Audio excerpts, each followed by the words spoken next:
Shabbat Shalom, everyone.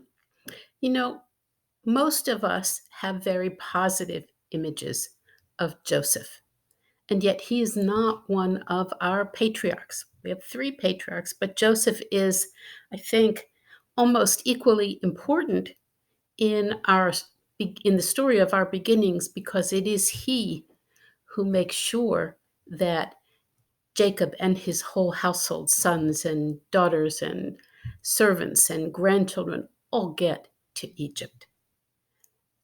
Joseph is regarded as righteous by much of our tradition.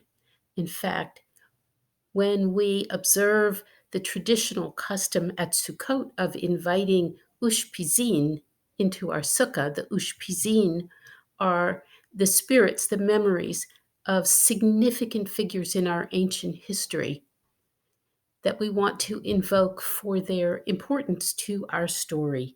And Joseph is one of the ushpizin. And yet, Joseph is a very complicated figure. And he reminds me of something I read in a history book many, many, many years ago, where the author distinguished between kings who were either good kings and bad men but good kings, both good king and good man, or neither good king nor good man. And you can almost directly substitute the adjectives weak and strong for good and bad. And Joseph is very complicated. And there is one section towards the end of our parsha this week, which is Va-yigash, and it comes in chapter 47 of the book of Genesis. And it describes how Joseph went about managing Egypt during the famine. So remember that Joseph's interpretation of Pharaoh's dreams led him to predict to Pharaoh accurately that there would be 7 years of famine and to present a plan for surviving through those 7 years. And Pharaoh immediately hires him, dresses him up, makes him very powerful, and gives him the responsibility to manage the economy, as it were, through this famine. And he does so almost ruthlessly. He gathers up all the money there is to buy all the grain that he can possibly put his hands on, so that at the beginning of the famine, there are stores of grain.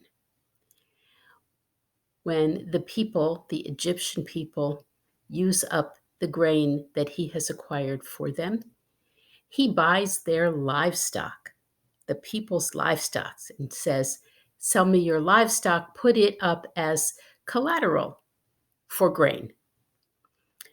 And by the time he has done this, and he really has reduced all of the farmers in Egypt to the status almost of serfs. They own nothing, and they are beholden to him for food to survive. They are really, it really reminds us of a feudal system. And they must give to Joseph, on Pharaoh's behalf, they must give to Joseph 20% of all that they raise.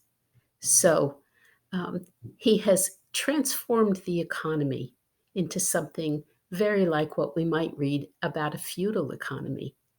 And most of the time, our commentators have said, but he saved Egypt and he saved his family.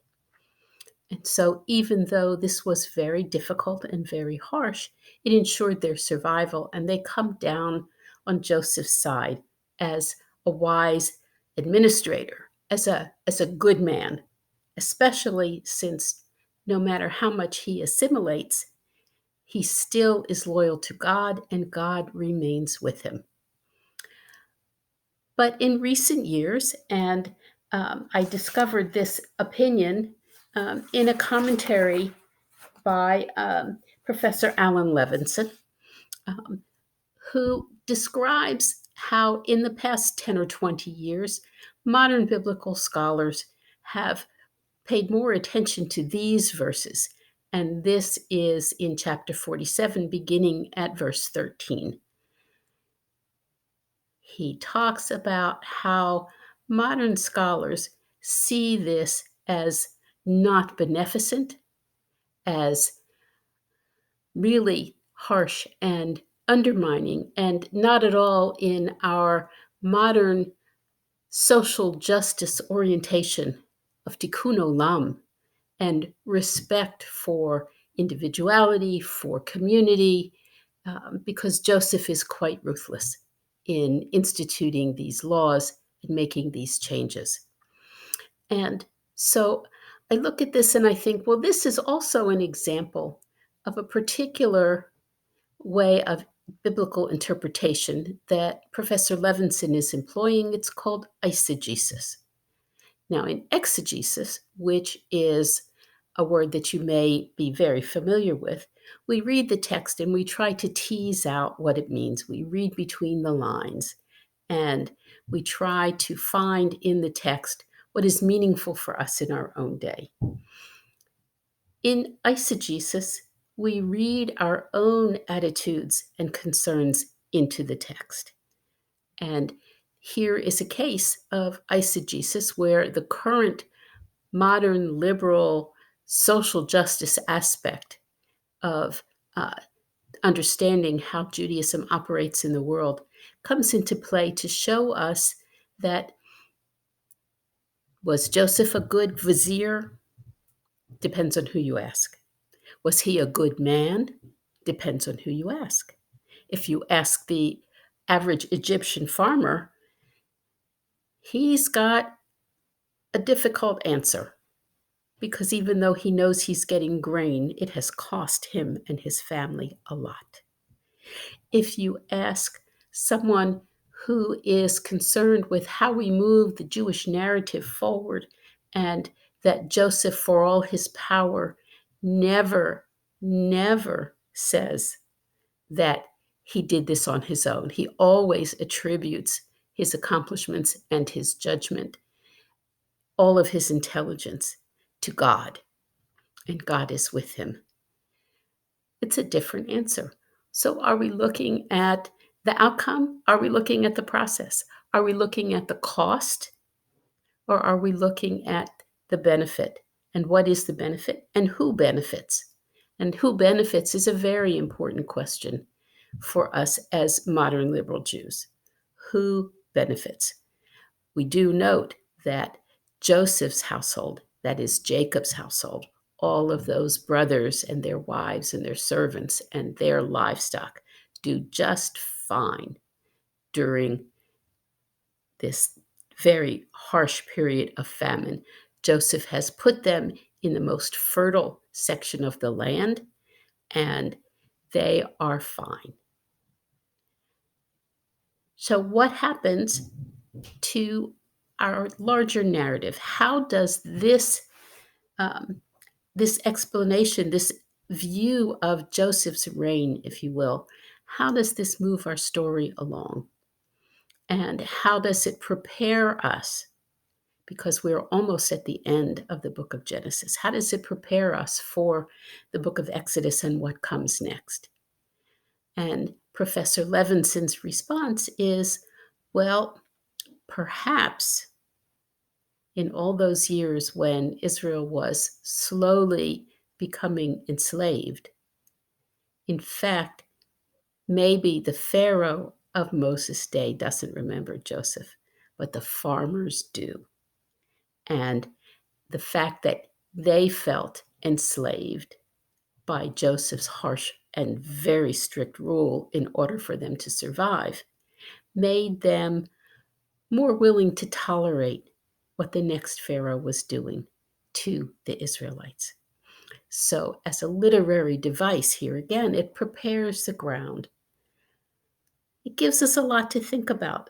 And I think that one of the strengths of our tradition and one of the strengths of Torah is that there are hard, difficult things that happen, episodes that are challenging to our sense of morality, our sense of community, our sense of God and holiness, our sense of nationality that happen all through the Bible, not just in the Torah, but all through the Bible. And we read some of these episodes and we think, Va-yigash,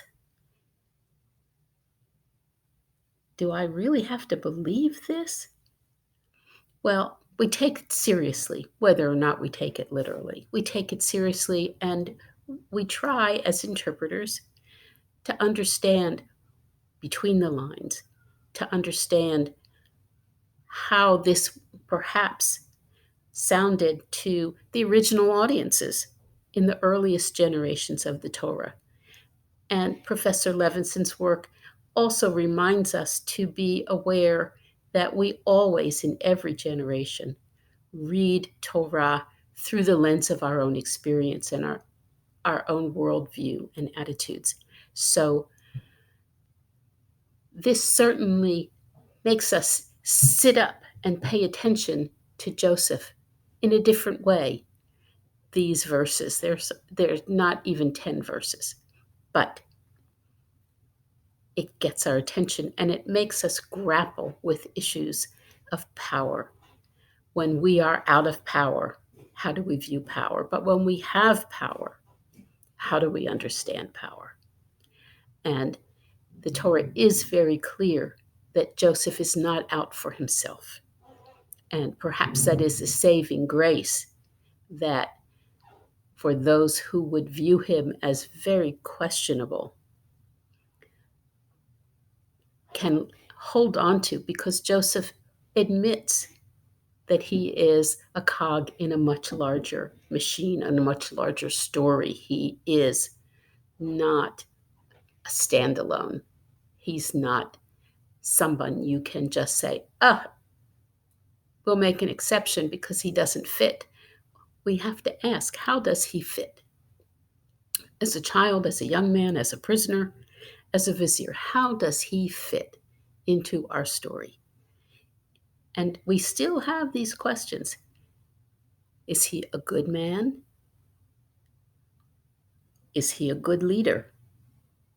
Is he a good administrator? Is he strong as an administrator? What does it mean to be a strong administrator? Is he strong in his faith? We certainly are led to accept that as part of what makes him righteous and worthy of being included in the Ushpizin at Sukkot. Joseph is very complicated. And we come to really the climactic points of the Joseph story when he reveals himself to his brothers and when he gives God credit, when he tries to assuage their guilt and tries to help them see that they too are part of something larger than themselves. Is Joseph a good man? Is he a good leader? Is he righteous? Well, as I just read in a review of some new books about Winston Churchill, history is not moved forward by perfect people. Joseph is not perfect, but he certainly moves our story from one place to a very different place and brings us forward to the point where we can begin the transition from an ancient, almost mythic people whose stories are so old that we take them on faith, to a people who will move through history, through real human history. And for that, for all his faults, for all of his harshness as an administrator, we still must see Joseph in the context of his own times as well as in the context of our times. May you look at Joseph as a leader.